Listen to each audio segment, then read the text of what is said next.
जी बिस्मिल्लाह जी अस्सलाम वालेकुम। मैं इंटरनेशनल कॉमिस्ट एम ए शहजाद खान। आज मैं पेशन गोई ये करना चाहूँगा कि ऑस्ट्रेलिया और इंडिया का मैच कौन जीतेगा।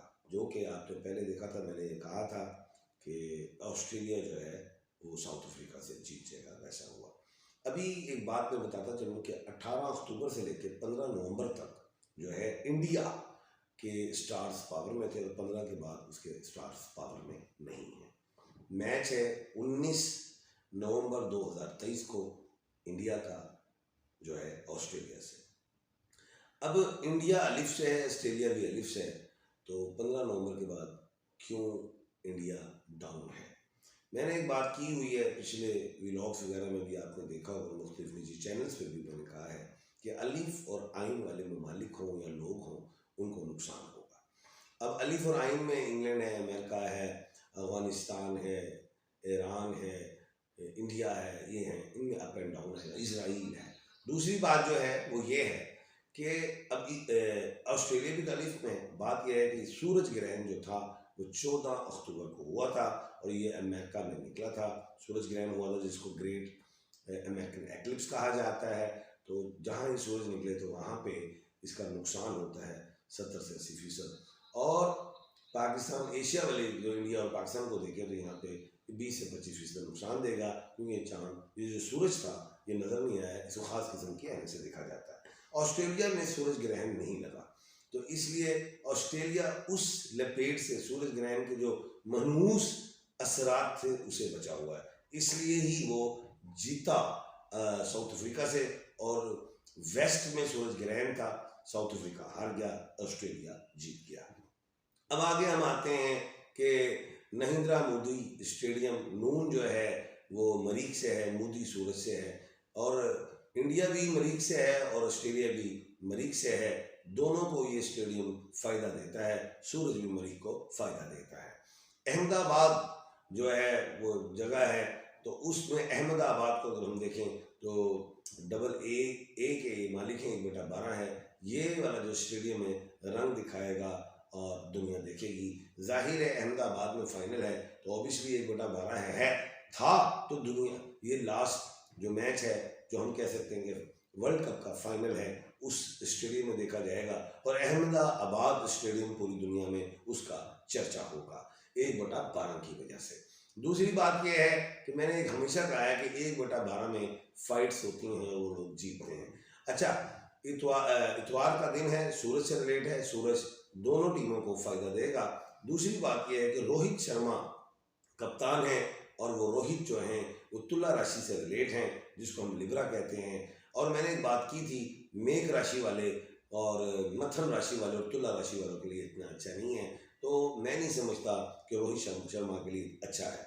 दूसरी तरफ अगर हम देखें तो जो है ऑस्ट्रेलिया के जो कैप्टन हैं उनका नाम भी मैं बता देता हूँ, वो है पैट क्यूमिंस। पैट क्यूमिंस जो हैं वो कन्या राशि से रिलेट हैं और कन्या राशि जो है वो राहु केतु से आज़ाद है। तो बेसिकली अगर देखें तो दिन जो है वो बन रहा है ऑस्ट्रेलिया का, ऑस्ट्रेलिया के कप्तान का। तो दूसरी तरफ अगर अब हम आए कि कौन से ऑस्ट्रेलिया के जो हैं ऐसे प्लेयर्स जो उस दिन अपना जादू दिखा सकते हैं, वो मैं बता देता हूँ। मार्नुस, अच्छा, उसके बाद मिचेल मार्श, और उसके बाद जो हैं Mitchell Starc, David Warner, Adam Zampa, और उसके अलावा पिछली दफ़ा जो खिलाड़ी नहीं खिलाए थे ऑस्ट्रेलिया ने, उनमें से मैं एक बात कह देता हूँ कि एलेक्स को ज़रूर रखें और मार्कस स्टोरिस को ज़रूर रखें। रंग बदल जाएंगे और आप देखेंगे जीत आपकी होगी। ये मेरी टीम है जो मैं उतार रहा हूँ ऑस्ट्रेलिया के लिए। इंडिया के लिए रोहित शर्मा का इतना अच्छा दिन नहीं आ रहा और जसप्रीत भी को मज़ा नहीं आया, रविंद्रा का नहीं मज़ा आ रहा, विराट की और कुलदीप और केएल राहुल ये कोई इतने अच्छे दिखाई नहीं दे रहे।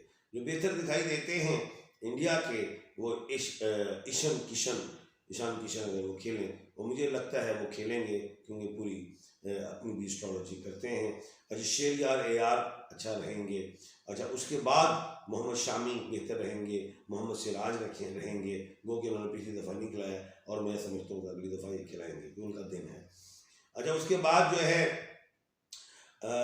शर्दुल ठाकर ये नहीं खिलाया तो ये खेल सकते हैं।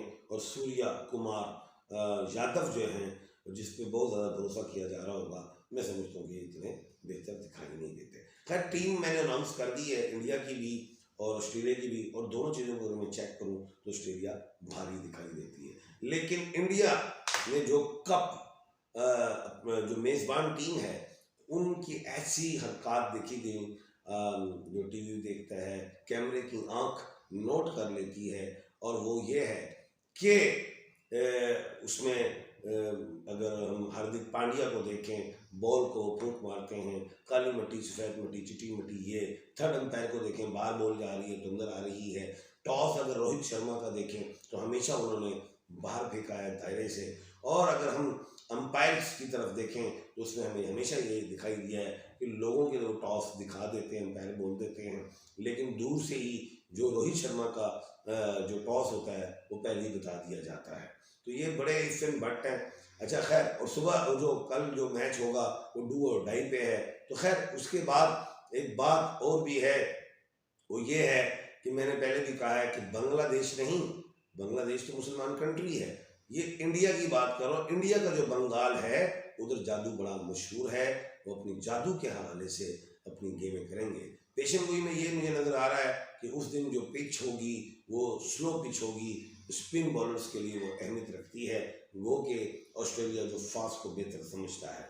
तो वो बड़े इफन बट आ रहे हैं, इंडिया अपनी मर्जी करेगा।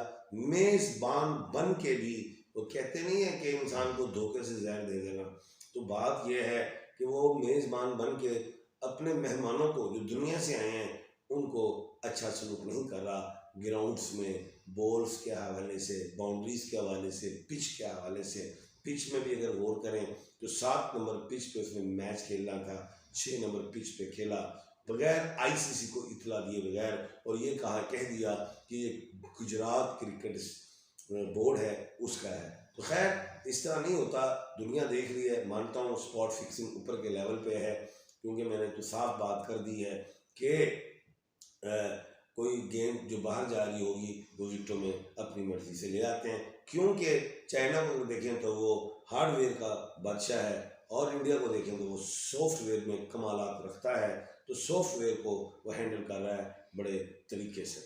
अच्छा, उसके बाद अब हम आते हैं, अगर मैं टेरिट्स पे जाऊं तो टेरिट्स में मैंने जो कार्ड निकाले हैं तो उसमें इंडिया जो है फेवरेट नज़र नहीं आ रहा। और उसके अलावा अगर मैं ऑस्ट्रेलिया को देखूं तो उसमें टेरिट्स कार्ड में भी फेवरेट जो है, जो मुझे समझ में आ रही है, वो ऑस्ट्रेलिया है।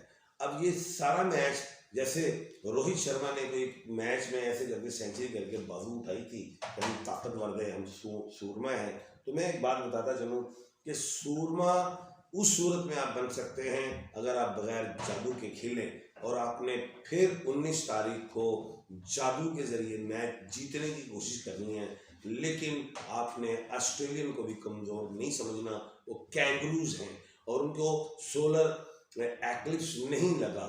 वो जो हैं वो हम वॉन्डर्स जो हैं लॉयंस कहते हैं। तो खैर, जादू बरहक है, मैं मानता हूँ, क्योंकि मेरे नबी करीम सल्लल्लाहु अलैहि वसल्लम पे भी जादू हुआ, मैं मानता हूँ इस बात पे। और कुरान की सूरह भी जो है नाजिल हुई, सूरह फलक और सूरह नास। तो मैं ये समझता हूँ, इस वक्त मैं कोई पार्टी नहीं बना हुआ, लेकिन एक बात यह है कि जो चीज़ 2 नंबर मुझे नज़र आ रही है, 2 नंबरी, क्योंकि ये कप जो है वर्ल्ड कप नहीं, इसे कहते हैं जेशा कप, इसे कहते हैं इंडिया भारतीय कप। तो वो अपनी तरफ से जो दिल चाहे वो कर रहा था। उसने अफगानिस्तान को आगे लाने की कोशिश की और वो नाकाम हुआ, क्योंकि वो ये काम तो सारे अल्लाह पाक ने कर रहे हैं, अल्लाह पाक खैर करे। लेकिन मैं ये समझता हूँ कि ये मैच तगड़ा ज़रूर है अगर जादू ना करे इंडिया। और जादू की, क्योंकि मैंने साफ बताया कि मैं इंडिया गया था तो बंगाल का एक जादूगर था, उसने हाथ में आलू रखा और मछली बन गई। तो इस हद तक ये लोग जा सकते हैं मैच को हासिल करने के लिए। बाकी होना वही है जो अल्लाह ने करना है। इस पेशन गोई को ज़रूर देखिएगा, सुनिएगा, और फिर इंशाल्लाह कल दोबारा मुलाकात होगी। अपना और अपने इर्द गिर्द के लोगों का ख्याल रखिएगा। एम ए शहजाद खान को दीजिए इजाज़त। अल्लाह हाफिज़।